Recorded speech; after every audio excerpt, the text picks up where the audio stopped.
Hey, bonjour à tous et bienvenue dans cette nouvelle vidéo dans laquelle on va enfin parler des rétinoïdes parce que vous m'avez posé genre 1000 questions dessus et vous avez raison parce que ce sont des ingrédients qui peuvent être incroyables pour votre peau et c'est l'une des rares familles d'ingrédients avec autant d'études scientifiques à l'appui. Mais attention car tous les rétinoïdes ne se valent pas et les marques n'hésiteront pas à jouer de votre ignorance. Alors regardons tout ça en détail et bien évidemment je vous parlerai des produits que j'ai moi-même testés. Alors allons-y, c'est parti!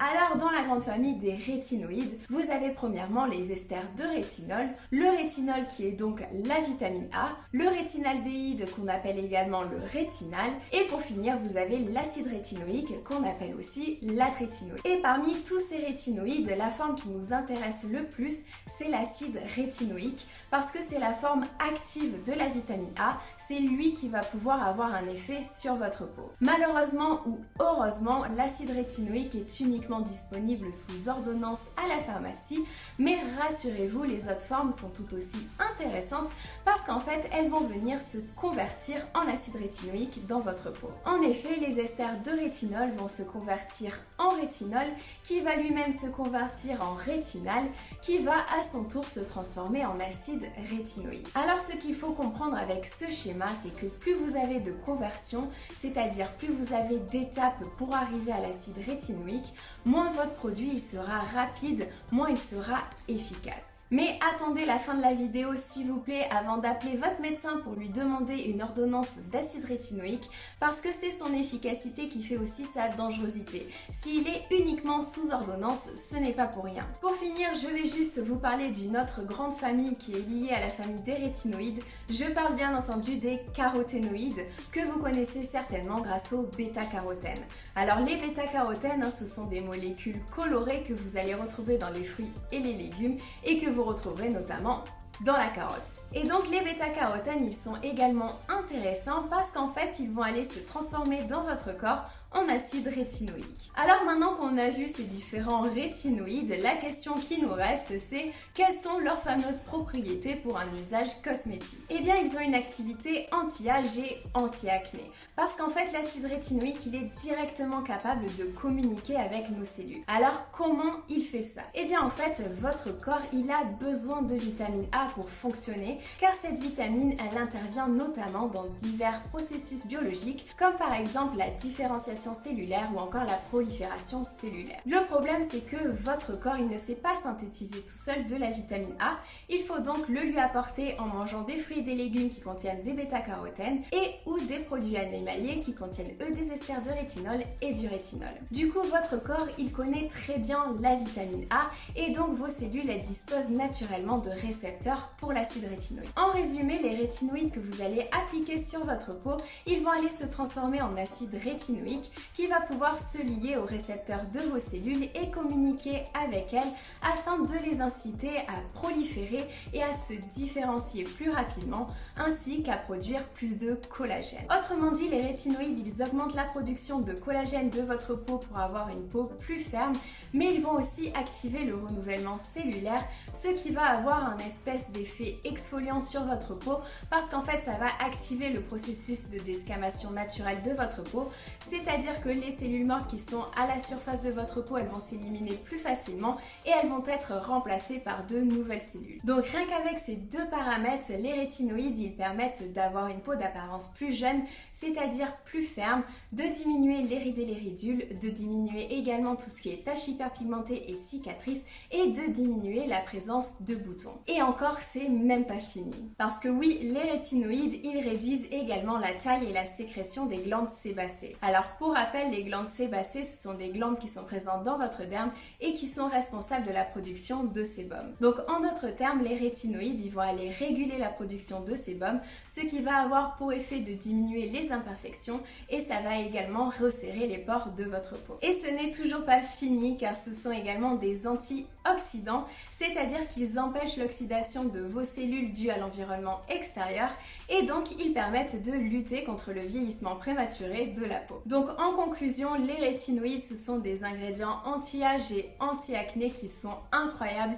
Et je dis bien incroyables parce que là, les études scientifiques sont vraiment formelles. Ce sont des ingrédients efficaces. Alors les propriétés du rétinol, elles ont été mises en évidence pour des concentrations allant de 0,075% à 1%. Concernant le rétinal, on est plutôt sur des concentrations de 0,015% à 0,1%. Vous voyez, étant donné qu'on a éliminé une étape de transformation, donc c'est-à-dire le passage du rétinol au rétinal, eh bien il nous faut clairement moins de rétinal pour avoir les mêmes effets que le rétinol. Concernant l'acide rétinoïque, il est utilisé à un pourcentage de 0,025%, 0,05% ou encore 0,1%. Alors maintenant que vous avez tous envie de tester les rétinoïdes, je le sais, ne me mentez pas, sachez qu'ils ont quand même de tout petits inconvénients. Alors premièrement, ils se dégradent très facilement car comme tout antioxydant, ils peuvent se dégrader avec l'air ambiant, avec les UV ou encore avec l'eau qui est contenue dans votre produit cosmétique. Du coup, c'est pas forcément une très bonne idée de les utiliser en journée, mais c'est aussi ce qui fait que vous allez avoir des produits huileux et que vous n'allez pas forcément trouver des produits en base aqueuse avec du rétinol. Deuxièmement, étant donné que ce sont des composés qui vont activer le renouvellement cellulaire et donc activer une espèce d'exfoliation de votre peau, c'est possible qu'elle soit plus sensible au soleil. Donc quand vous utilisez des rétinoïdes, portez bien une crème solaire quotidiennement durant la journée et surtout ne vous exposez pas au soleil. Troisièmement, ils peuvent causer des irritations ainsi qu'une sensibilisation qui peut engendrer une peau très rouge, très réactive et qui peut se mettre à peler. C'est pourquoi il faut incorporer les rétinoïdes petit à petit dans votre routine beauté en commençant par un soir sur 4, un soir sur 3, puis un soir sur 2. Mais du coup, pour pallier à ces différents problèmes, eh bien les fabricants ils utilisent les esters de rétinol. Alors les esters de rétinol, vous allez en retrouver 4. Vous avez le rétinyl propionate, le rétinyl palmitate, le rétinyl acétate et enfin le rétinyl linoléate. Donc ce sont des composés qui sont beaucoup plus faciles à formuler et qui présentent moins d'effets secondaires, ils sont beaucoup moins irritants pour la peau. Mais, parce qu'il y a toujours des mais, ils sont clairement beaucoup moins efficaces et on ne peut pas comparer leur efficacité à l'efficacité du rétinol et encore moins à l'acide rétinoïque. Et pour être honnête, ce n'est même pas sûr qu'en utilisant des esters de rétinol, ils se convertissent jusqu'au bout en acide rétinoïque dans votre peau. C'est pourquoi il faut absolument que vous lisiez vos étiquettes au rétinol parce que honnêtement, les marques, elles n'hésiteront pas à jouer de ça. Par contre, attention, ça ne veut pas dire qu'il faut jeter tous les produits avec des esters de rétinol. Loin de là, moi j'en utilise que j'aime beaucoup, mais voyez plus les esters de rétinol comme un petit plus, comme un tremplin pour pouvoir utiliser ensuite une vraie forme de rétinol qui sera plus efficace. Donc si vous voulez traiter vos boutons ou diminuer les rides sur votre visage, les esters de rétinol c'est pas forcément la bonne chose à utiliser, mais ça peut être quand même intéressant. Alors fort heureusement, les chimistes ils ne se sont pas arrêtés là et en fait ils ont créé une nouvelle génération de rétinoïdes qui sont en fait des esters de l'acide rétinoïque dont le plus connu c'est l'HPR pour hydroxypinacolone rétinoate que vous pouvez également trouver sous le nom de Granactive rétinoïde. Et la particularité de ces rétinoïdes, c'est qu'ils n'ont pas besoin d'être convertis en acide rétinoïque, ils peuvent directement se lier avec nos cellules, ce qui fait qu'ils sont extrêmement intéressants. En plus, ils présentent beaucoup moins d'effets secondaires, ils ne sont absolument pas irritants ou sensibilisants. Ils peuvent donc être utilisés par tout le monde et même par les peaux sensibles. Mais attention cependant, ce sont des ingrédients nouvelle génération, donc on a quand même beaucoup moins d'études que par rapport au rétinol. Bon, et maintenant qu'on sait tout ça, il est enfin temps que je vous parle des produits que j'ai testés. Alors commençons par celui de Clinique qui contient 0,3% de rétinol. Alors autant j'aime beaucoup le booster à la vitamine C, autant celui-ci, il a clairement rien changé à ma peau. Pourtant, c'est dommage parce que le principe du produit est assez intéressant puisqu'en fait, c'est nous qui venons appliquer le rétinol directement dans la formule, ce qui fait qu'il ne va pas se dégrader, il reste entre guillemets frais. En plus, la formule, elle contient des ingrédients intéressants, vous avez de l'acide salicylique, des peptides, des protéines ou encore de l'acide hyaluronique, mais honnêtement, sur moi, ça n'a rien changé, donc c'est pas un succès. Du coup, j'ai ensuite testé celui de Zinc List et spoiler alert, je l'aime beaucoup. beaucoup. Par contre, il y a un truc de fou qui me dérange, je déteste quand les marques font ça, c'est que ce produit, il est vendu avec 1% de rétinol.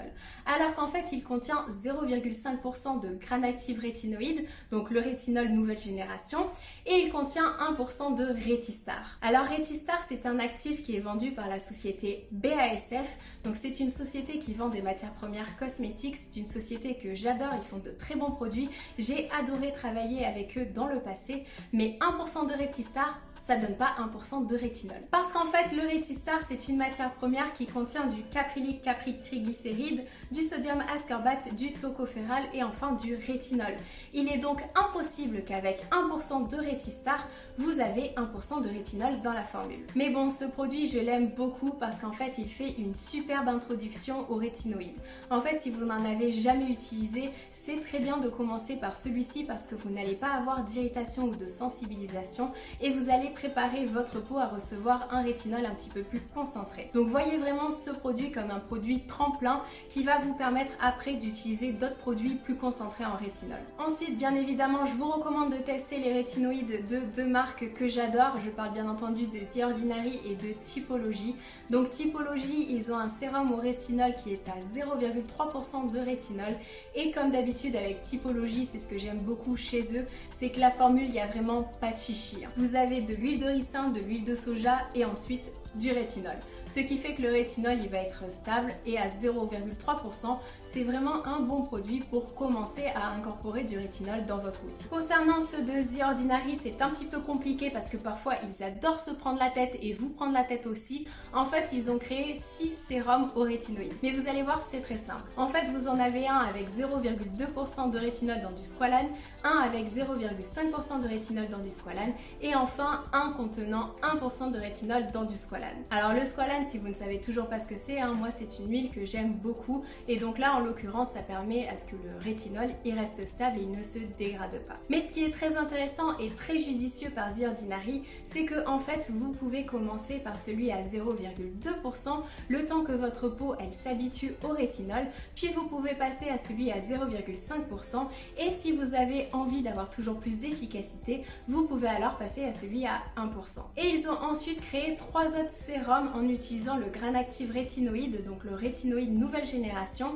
Donc cette fois-ci, vous avez un sérum avec 2% dans une émulsion, vous en avez un autre avec 2% dans du squalane et enfin, pour finir, un sérum avec 5% dans du squalane. Donc en fait, la seule différence entre les deux premiers, c'est en fait la texture du produit. Vous en avez un, ce sera une émulsion, tandis que l'autre, ce sera avec du squalane, donc ça sera un côté huileux. Donc si vous n'aimez pas les huiles, je vous conseille d'utiliser celui dans une émulsion. Mais ce qui est aussi intéressant, c'est que de même, vous pouvez commencer par celui avec 2% dans du squalane et ensuite passer à celui avec 5% dans du squalane pour augmenter l'efficacité. Maintenant, quant au choix entre le rétinol ou le Granule Active rétinoïde, c'est vraiment à vous de choisir parce qu'on ne peut absolument pas comparer leur efficacité.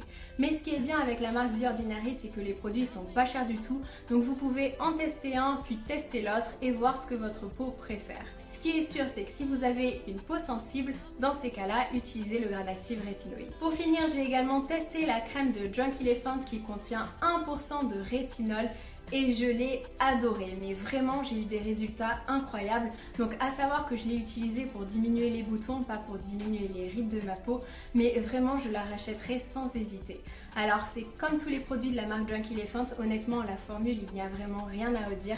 Le seul bémol de ce produit c'est le prix parce qu'il est assez cher, mais comme je vous disais je le rachète sans hésiter. Par contre si vous avez une peau sensible, cette crème elle est pas du tout faite pour vous, ne l'achetez pas s'il vous plaît.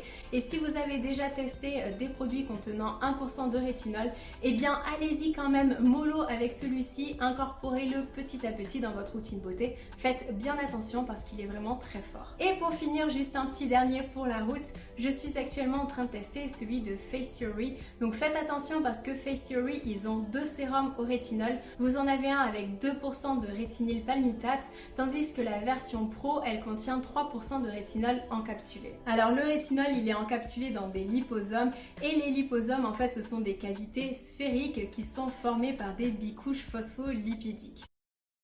Mais non, rassurez-vous, c'est hyper simple et je vous ai prévu un petit schéma pour vous montrer ça. Donc en fait un liposome ça ressemble tout simplement à ça et les phospholipides ils s'arrangent de la sorte parce qu'en fait ils ont une tête hydrophile et un corps hydrophobe. Et donc ces vésicules elles sont extrêmement intéressantes car elles permettent d'encapsuler des composés pour faciliter leur délivrance. Et c'est notamment pour cela que vous les retrouvez dans le domaine médical. Alors ce sérum je le teste uniquement depuis 3 semaines donc je peux pas vraiment vous parler des résultats avant, après parce que je le dis et je le redis, les résultats avec les rétinoïdes ça sera sous 1 mois, voire 2 mois, voire 3 mois. Il va falloir vraiment être patient. Par contre ce que je peux vous dire c'est qu'il n'y a pas du tout d'effet irritant. Je le trouve absolument pas sensibilisant parce que en fait le rétinol il est encapsulé et en plus vous avez dans la formule un extrait de licorice qui est là pour apaiser la peau et pour contrer les effets secondaires du rétinol. En plus la formule elle est du coup hyper complète et elle est très agréable pour la peau et je le recommande surtout aux personnes qui n'aiment pas du tout l'effet huileux.